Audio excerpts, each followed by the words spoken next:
저는 오늘 그래도 찬양할 수 있나요? 라는 제목으로 말씀을 전하려고 합니다. 오늘 제목을 보시면은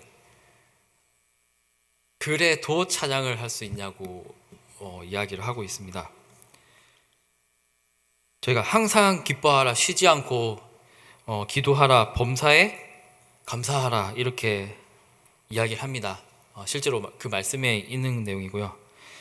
우리가 받은 은혜들을 하나하나 헤아려 보면은 우리가 감사할 수가 있습니다. 감사할 제목이 없는 것 같아 보여도 우리가 받은 것들을 또 살펴보면은 다 감사한 제목들이 참 많이 있습니다.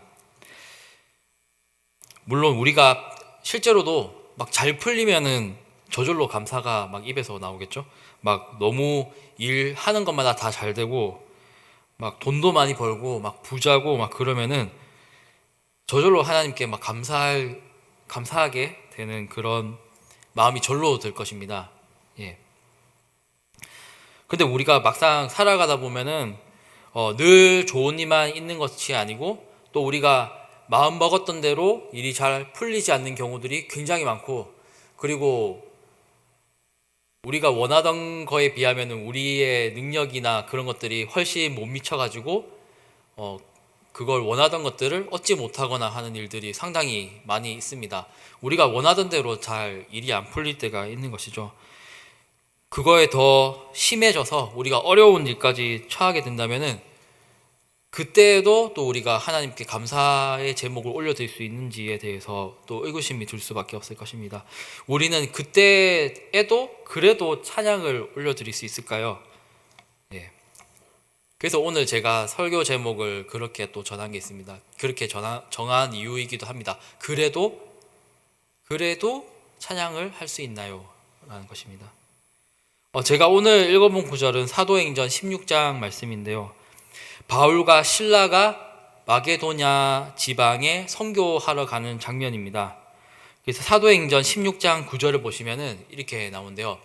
밤에 환상이 바울에게 보이니 마게도냐 사람 하나가 서서 그에게 청하여 이르되 마게도냐로 건너와서 우리를 도우라 하거늘, 이렇게 이야기 나옵니다. 바울이 환상을 보게 됐습니다. 밤에 환상을 보게 됐는데 마게도냐 사람이 나타나서 자신들을 도와달라고 이런 환상을 보게 되었던 것입니다. 그래서 바울과 실라는 그 환상을 보고 나서 바로 배를 타고 바다를 건너가서 마게도냐 지방에 갑니다. 그 마게도냐 지방이 바로 이 유럽 땅인 것이죠. 사도 바울은 튀르키예에서 그 배를 타고 바다를 건너서 유럽 땅에 가게 됩니다. 그 첫 번째 밟은 땅이 마게도냐 지방이었고, 그리고 그 큰 성읍 중 하나가 바로 빌립보라고 하는 곳이었습니다. 그래서 오늘 말씀은 그 배경이 바로 빌립보 지방에서 일어났던 일입니다. 바울과 실라는 그냥 자기가 임의적으로 내가 여기 가야겠네 라고 해가지고 계획을 세워가지고 이 마게도냐 지방에 간 게 아니라, 방금 말씀을 보셨던 것처럼 그 환상을 보고 하나님의 이끄심을 보고 그 마게도냐 지방으로 갔던 거였습니다. 그러니까 온전히 자기가 내가 하고 싶은 대로 할 거야, 내가 하고 싶은 대로 계획을 세울 거야 해서 간 게 아니라, 인간적인 생각이 아니라 어디까지나 하나님께서 보여주신 그 비전을 보고 그 환상을 보고 그 마게도냐 지방에 갔던 것이죠. 근데 빌립보 지방에 가서 막 전도를 하고 있는데, 오늘 말씀 보면은 점치는 귀신 들린 요종이 있었던 거예요. 요종인데, 요종이라고 하면은 그 신분이 아주 비천하겠죠. 종이니까. 그런데 이 여종은 어떤 종이냐면은 귀신 들린 종이었습니다. 근데 귀신 들린 종이었고 또 점치는 일을 하고 있었던 것이죠. 그럼 우리 흔히 이 우리나라의 맥락 속에서도 이게 이해가 잘 되지 않습니까? 막 신들린 사람, 그래가지고 막 무당같이 신들려가지고 점치는 일을 하고 그런 사람들, 그렇게 이해가 쉽게 와닿을 수 있는데요. 근데 이 소녀가 굉장히 불쌍한 소녀인데 귀신 들렸다고 해서 이 소녀를 안타깝게 여기거나 불쌍하게 여기거나 하는 게 아니라 이 소녀를 이용해서 사람들이 또 돈을 벌고 있었던 것이었습니다. 네, 점을 칠 수 있었으니까요. 네. 근데 바울과 실라는 이 귀신 들린 소녀를 불쌍히 여겨서 소녀로부터 그 귀신들을 쫓아내줬습니다. 그러면 어떻게 됩니까? 귀신이 쫓아내져서 이 소녀는 그냥 평범한 소녀가 된 것이죠. 예. 사실 그 귀신의 힘에 힘입어가지고 점도 치고 했었던 것인데, 이제 뭐 그 소녀를 통해서 이제 돈벌이를 할 수가 없게 되니까 이 나쁜 사람들이, 이 소녀를 이용해서 돈벌이를 했던 사람들이 바울과 실라를 고발을 했습니다. 동네 사람들에게 이상한 풍속을 가르친다. 우리가 받아들일 수 없는 걸 가르친다 라고 하면서 바울과 실라를 고발했는데, 바울과 실라가 어떻게 되냐면 감옥에 갇히게 되는 것입니다. 우리가 바울과 실라 같은 경우를 보면은 참 하나님의 그런 소명을 분명하게 받아가지고, 바울 같은 경우는 분명하게 받았었고, 그리고 꿈에서 환상을 봐서 어느 사역지에 갈지에 대해서도 받은 거예요. 명령을 받은 거죠. 그리고 무슨 사역을 할 것이냐, 복음 전해라, 그런 사역도 분명하게 받은 사실입니다. 그런데 처음 전도자로 부름받을 때부터도 소명을 받았고, 그 소명 받은 사역자로서도 또 분명한 이 소명을 받고 마게도냐 지방으로 갔는데, 가라는 곳에 가라는 사역을 했는데도 감옥에 갇히게 되었던 것입니다.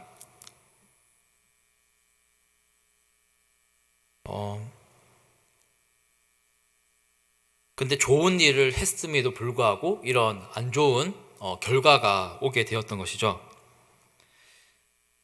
하나님을 기쁘시게 하는 일을 하는데 사실은 결과는 다 좋을 수는 없습니다. 하나님께서 하시는 사역들을 우리가 했으니까 당연히 그 동기도 좋았기 때문에, 또 그 과정도 좋았기 때문에 결과가 좋아야 되는 것이 사실이긴 한데, 동기랑 과정이 좋더라도 결과가 이런 경우처럼 안 좋은 경우가 꽤 생긴다는 것이죠. 바울은 평생 일생 동안 통틀어서 굉장히 고난을 많이 겪었습니다. 고린도후서 11장 23에서 27절 말씀을 보시면은 이렇게 나와 있습니다.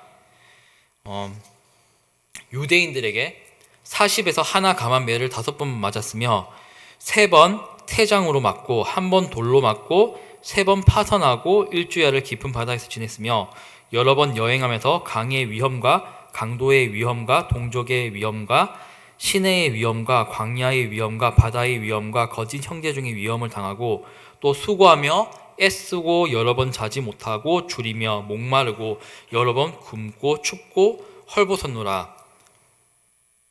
바울이 자신의 삶을 돌이켜보면서 이 고린도후서 말씀에서 얘기하고 있는데, 사실 고린도후서는 바울 사역이 끝났을 때가 아니라 바울 사역 중간에 쓰여진 것이기 때문에, 사실 바울은 고린도후서 이후에 더 많은 고난을 겪었을 것입니다. 근데 중간 결산인데도 불구하고 이렇게 엄청 시련을 많이 겪었던 것입니다.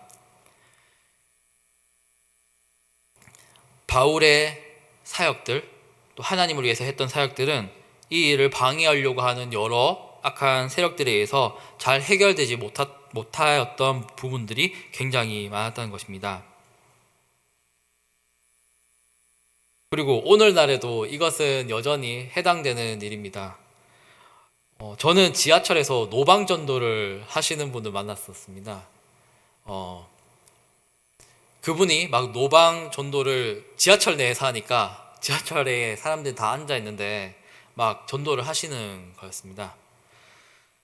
저도 사실 직업인지라 앉아가지고 다 듣고 있었거든요. 그래가지고 공교롭게도 그분이 그 지하철에서 내리시던데 저도 같이 내리는 그런 역이었거든요. 그래서 이게 무슨 운명에 그건 그런가 싶어가지고 내려가지고 그분을 따라가가지고 제가 전도하는 거 들었습니다. 저도 믿는 사람입니다 하고 얘기를 했는데 그분이랑 얘기하면서 어떻게 이렇게 전도를 또 하시게 됐고 또 그리고 좀 많이 은혜 됩니다 라는 얘기도 했고 또 전도할 때 또 어떻게 또 전도하면은 또 좋나요? 뭐 이런 얘기도 저런 얘기도 해보고 예 저도 전도에 좀 관심이 많아가지고 막 이런저런 얘기를 막 물어봤습니다.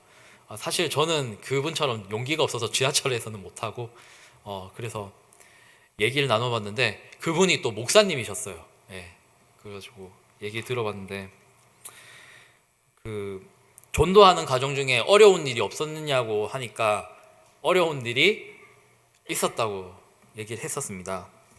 사도 바울처럼 그분도 어려운 일을 많이 겪었더라고요. 예.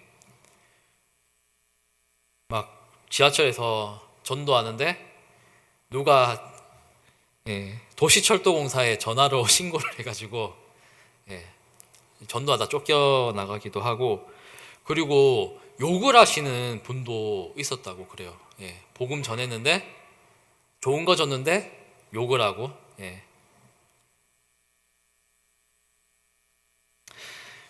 근데 그 사람이 굉장히 바른 일을 했고 옳은 일을 했고 했지만은 하지만 그 동기가 얼마나 좋았든지 아니면 과정상 어땠든 간에 결국 결과는 별로 좋지 않은 모습들을 많이 당했던 것이죠. 그분이 막 욕도 먹고 많은 사람들 앞에서 수치도 당하고 그렇게 어려움을 많이 당했던 것입니다. 그러면 우리는 또 이렇게 결과가 안 좋으면 또 시험에 들 수도 있을 것입니다. 왜 하나님은 이렇게 힘든 결과를 주셨을까? 안 좋게 하셨을까? 왜 시험에 들게 하실까? 이렇게 괜히 하나님한테 너무 힘든데요? 이렇게 물어보게 될 것입니다. 그런데 이렇게 어려운 일을 겪는 것은 하나님의 본심이 아니라는 것입니다. 에가서 3장 33절을 보면은 이렇게 말씀이 나와 있는데요. 주께서 인생으로 고생하며 근심하게 하심이 본심이 아니시리로다라는 것입니다. 하나님은 우리를 고생시키고 근심하게 하시고 하는 게 그 하나님이 원하시는 게 결코 아니라는 것입니다. 하나님은 우리에게 또 안 좋은 이런 일을 겪게 하시지만은 사실 하나님은 우리와 같이 그런 아픔을 함께 느끼고 계신다는 거예요. 우리의 그 어려움들을 함께 공감하고 계신다는 것입니다.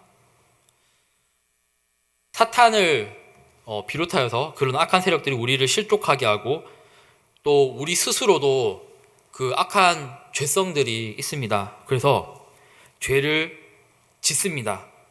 하나님은 그것을 허락하긴 하시지만 결국에는 끝에는 하나님께서 다 바로 잡으십니다. 그리고 이렇게 안 좋은 결과, 안 좋은 일이 생겼을 때 그런데 놀랍게도 하나님은 이것을 이용해서 더 훌륭한 것들을 하나님께서 이뤄주신다는 거예요. 안 좋은 거를 도리어 그걸로 이용해 주신다는 거예요. 안 좋은 것을 더 예쁘게 아름답게 이루어 가신다는 것이죠. 제가 유튜브에 보면 쇼츠라는 게 있어요. 그게 한 1분에서 2분짜리 간단한 짧은 동영상 그게 있거든요. 그것을 우연히 보게 됐는데 우연히 보게 된 그 영상 중에 한 가지가 뭐냐면은 어떤 그 그림 그리는 사람이 그림에 그 스케치가 돼 있어요. 처음에 볼펜 같은 걸로 펜으로 스케치가 돼 있는데 그림이 그려져 있는데 이게 색칠만 하면 되거든요. 색칠만 하면 그건 완전히 멋진 작품이에요. 그걸로 색칠만 하면 끝이에요. 색칠만 하면은 펜으로 다 그어져 있고 그림 그려져 있는데 그런데 그 그림에 커피를 붓는 거예요. 커피를 부으면 어떻게 됩니까? 그 커피를 닦긴 닦더라고요. 닦긴 닦는데 그 얼룩이 많이 남아 있었어요. 근데 그 얼룩을 잘 이용해 가지고 색칠을 막 하는데 그걸로 멋있는 그림을 그려내는 거였어요. 제가 그림을 준비해야 되는데 영상을 준비해야 되는데 영상을 준비 안 했네요. 네. 근데 하나님께서는 그런 안 좋은 그런 상황들까지도 훌륭하게 그걸로 예술을 만들어내는 것이에요. 아름답게. 그게 오늘 말씀에 나와요. 24절을 보면은 이렇게 나오죠. 사도행전 16장 24절을 보면은 이렇게 나와요. 그가 이러한 명령을 받아서 그들을 깊은 옥에 가두고 그 발을 착고에 든든히 채웠더니, 바울과 신라가 옥에 갇혔어요. 그냥 옥에 갇히면은 심심할까봐 매도 때렸어요. 예. 그리고 옥에 갇히는데 여기 말씀을 보면은 깊은 옥에 가두고라고 되어 있어요. 그러니까 아주 감옥에서도 꼭꼭 숨겨가지고 깊은 옥에, 그리고 도망도 못 가게 발에는 착고를 채웠다고 되어 있어요. 탈옥을 하고 싶어도 탈옥을 할 수가 없겠죠. 예. 제가 참 좋아하는 영화가 쇼생크 탈출인데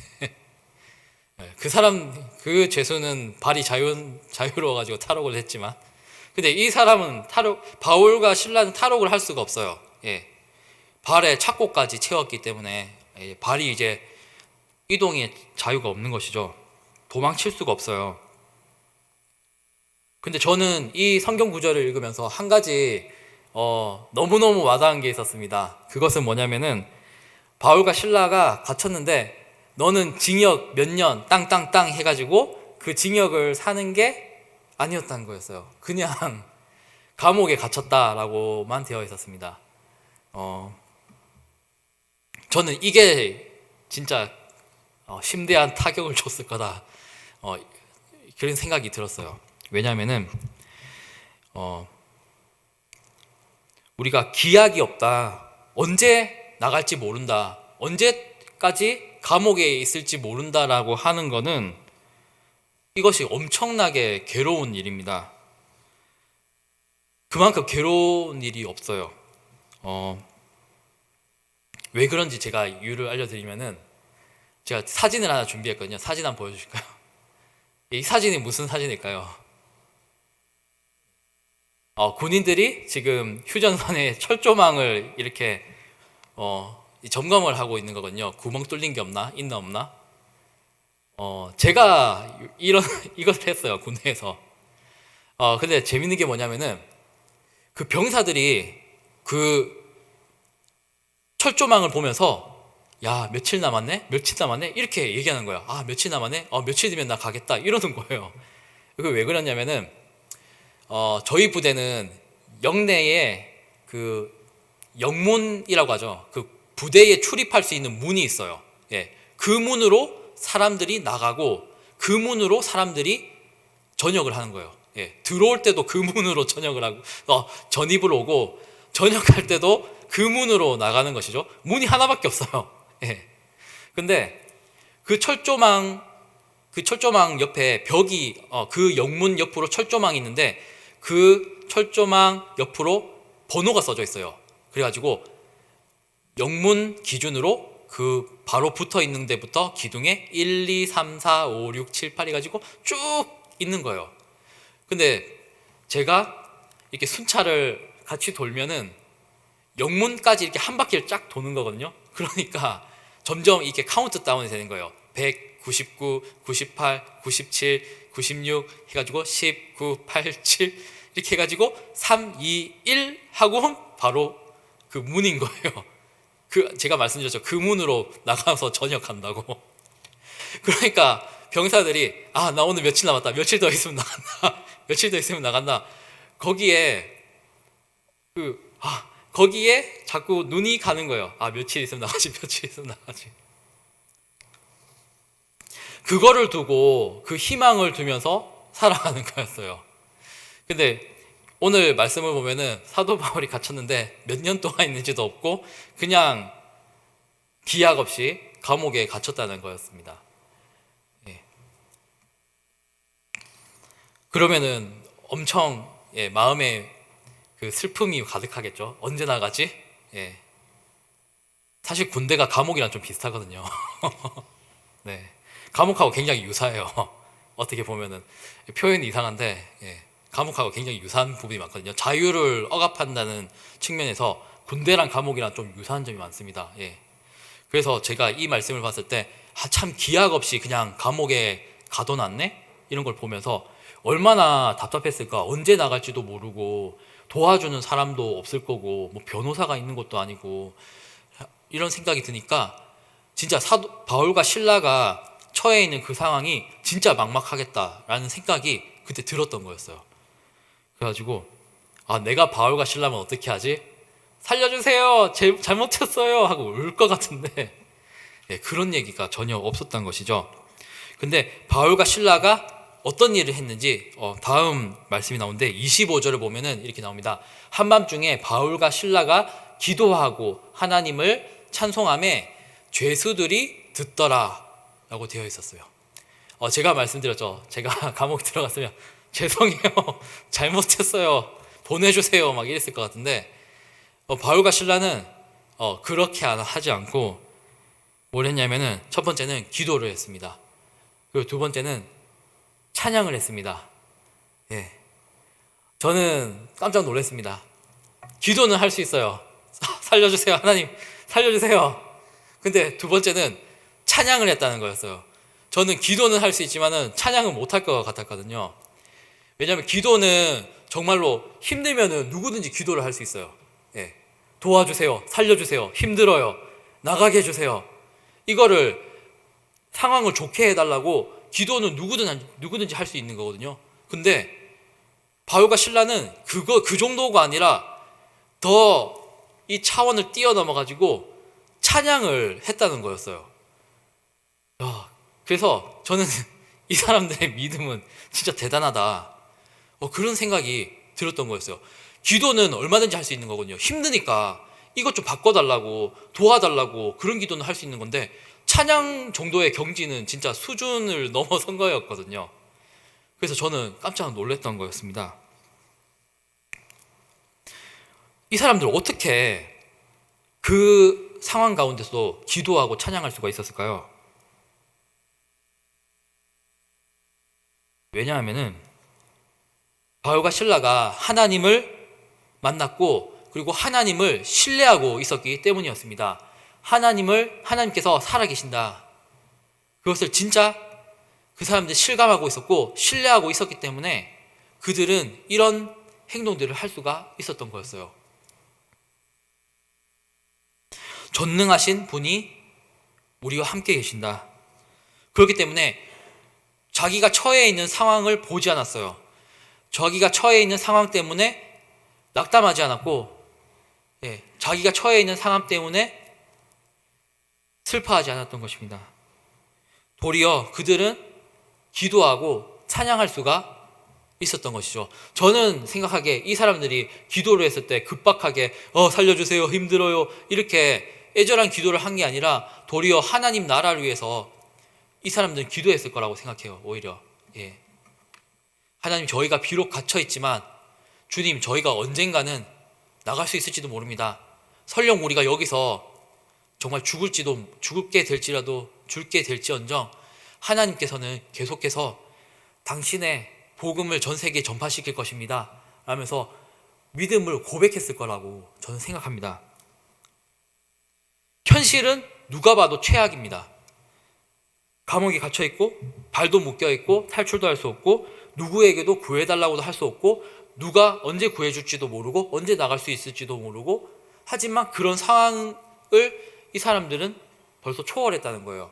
뭐뭐 때문에 슬퍼하는 것이 아니라 뭐뭐에도 불구하고 나는 하나님을 섬긴다는 것이었습니다.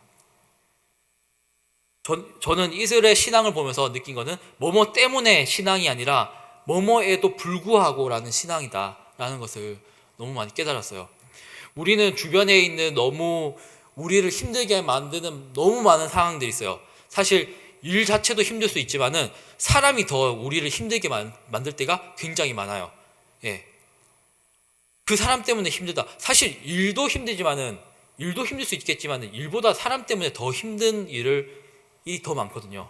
사실은 일 자체에 주는 그 무게보다도 사람이 주는 그 힘듦의 무게가 훨씬 더 무겁습니다. 훨씬 더 힘들고요. 예.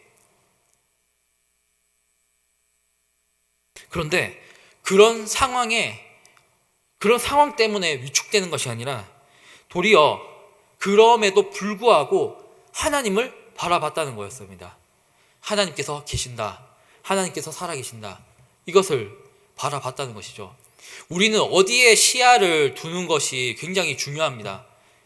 우리가 처해 있는 이 상황만을 바라보면은 우리는 낙담할 수밖에 없어요. 우리는 위축될 수밖에 없거든요. 그런데 우리가 이것에서 상황에서 벗어나서 하나님을 바라보게 되면은 우리는 힘을 얻을 수가 있습니다. 우리는 구원될 수 있다. 우리는 충분히 이겨낼 수 있다라는 그런 힘을 얻을 수가 있다는 것이죠. 사도 바울처럼 우리는 정말 깊은 옥에 갇힌 상황이 처하게 될 때 우리는 이들처럼 낙담하지 않을 수 있을까? 저는 한편으로는 제 자신에게도 그런 질문을 했습니다. 하지만 저조차도 그랬지만은 하나님을 신뢰하기보다는 자기 자신을 신뢰하는 경우가 훨씬 더 많다라는 것을 저는 많이 생각을 했습니다. 우리는 보통 하나님을 찾기보다는 인간적인 방법들을 더 많이 찾으려고 합니다. 어려운 일이 생기면은 하나님께 기도하기보다는 인간적인 노력을 더 많이 하려고 하고 하나님보다 더 앞서려고 하고 하는 부분들이 굉장히 많다는 것이죠. 물론 몸이 아픈데 병원 찾지 마, 하나님만 무조건 찾아야 돼, 이런 것은 아닙니다. 인간적인 방법이 중요하지 않다는 건 아닙니다. 하지만 그것이 하나님보다 앞서면 안 된다는 것이죠. 우리는 막 인간적인 노력을 하나님보다 먼저 더 앞서서 하고 더 가중치를 둬서 일을 하다가 그렇게 하다가 안 되면은 그제서야 하나님을 찾거든요. 그거는 분명히 우선순위가 사람이 먼저고 그 다음이 하나님이라는 게 분명하죠. 예, 이런 경우는. 예, 근데 저는 몸이 아픈데 하나님만 무조건 의지해야 돼, 병원에도 가지 마, 이런 건 아니지만은, 예, 그 정도까지는 아니지만은, 예, 중요한 건 뭐냐면은 우리가 하나님보다 앞서서는 안 된다라는 것입니다. 그리고 바울과 실라는 기도를 했고, 그리고 무슨 일이 생겼느냐, 그러면은 그림을 보면은 알 수 있습니다. 예, 이렇게 기도와 찬양을 했고, 그리고 무슨 일이 있었냐면은 지진이 일어나서 그 감옥문이 무너졌어요. 그리고 그들의 발을 억압하고 있던 그 착고도 풀렸던 것입니다. 운 좋게 같이 수감되어져 있던 죄수들은 막 탈옥을 하기 시작했어요. 그런데 거기 있었던 간수가 있었고 그 간수도 나중에 구원을 받게 되는 바울과 실라가 구원을 하게 되는 그런 일이 생겼다는 것입니다. 저는 오늘 말씀의 결론을 맺고자 합니다. 오늘 우리는 그래도 찬양을 할 수 있나요? 라는 제목으로 말씀을 들어봤습니다. 사도 바울이 감옥에 갇혔는데 사람의 도움을 전혀 구할 수 없는 곳에서 바울은 하나님께 기도하였고 찬양하는 모습을 보게 됩니다. 어려운 가운데에서 그 어려운 상황을 초월해서 하나님을 바라보는 것은 쉽지가 않을 것입니다. 하지만 바울과 실라는 그 어려운 상황들을 초월해서 그 어려운 상황의 뒤편에 배후에 계신 하나님을 바라보게 되었고 하나님을 신뢰하며 찬양하는 것을 우리가 보게 되었습니다. 우리가 오늘 말씀 속에 바울과 실라처럼 어려움을 겪을 수 있습니다. 힘든 상황에 처할 수 있습니다. 하지만 그 고난 가운데서도 힘든 상황 가운데서도 우리가 그 상황을 보고 낙담하지 말고 우리가 바울과 실라처럼 그래도 우리가 기도하고 찬양하고 주님을 신뢰하는 그런 그리스도인이 됐으면 좋겠습니다. 이 시간 우리가 함께 찬양했으면 좋겠습니다. 우리가 어려움에 처해 있을지도 몰라도 우리가 하나님만을 바라봤으면 하는 그런 마음입니다. 우리가 내게 허락하신 시련을 통해 함께 찬양하도록 하겠습니다.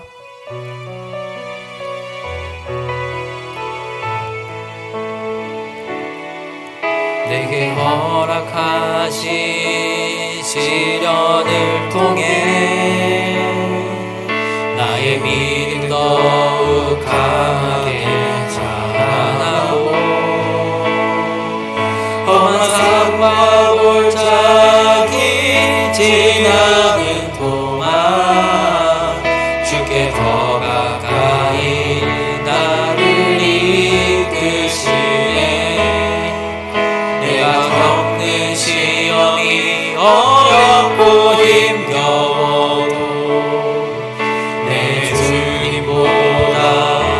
깨지 않네.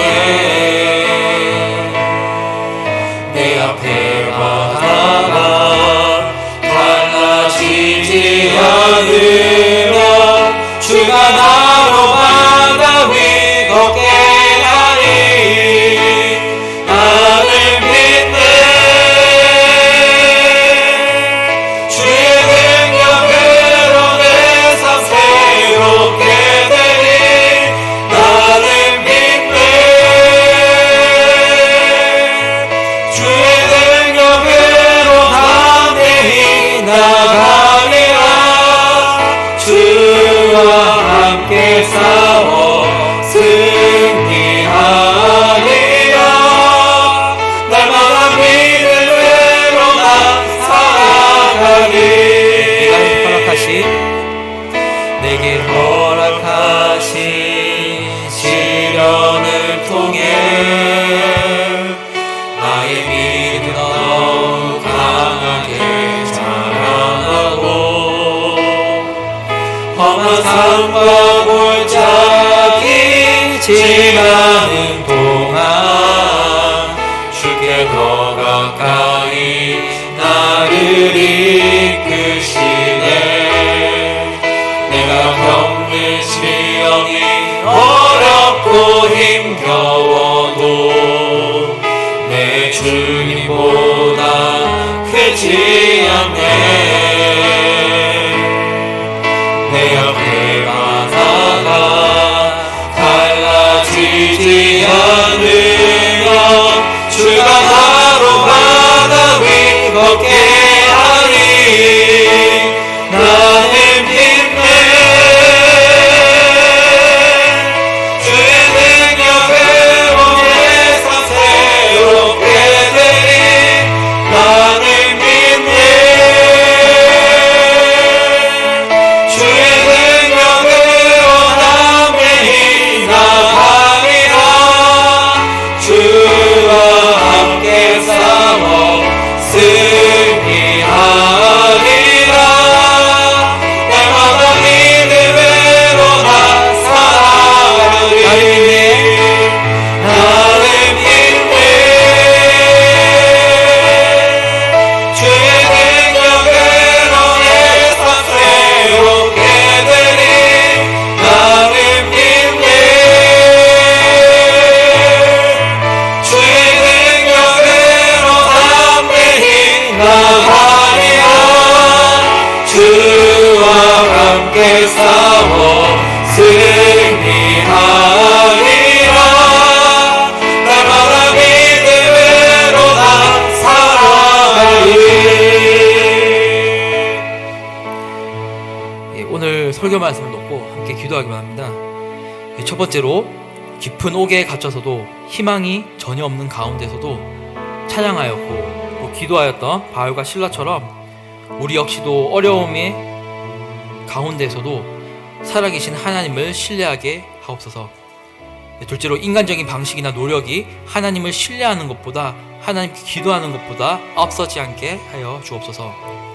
그리고 좋을 때나 나쁠 때나 할 것 없이 하나님께 늘 감사하고 하나님께서 살아계시고 우리와 함께 계심을 신뢰하게 하여 주옵소서. 오늘 말씀을 기억하시면서 함께 통성으로 기도드리겠습니다.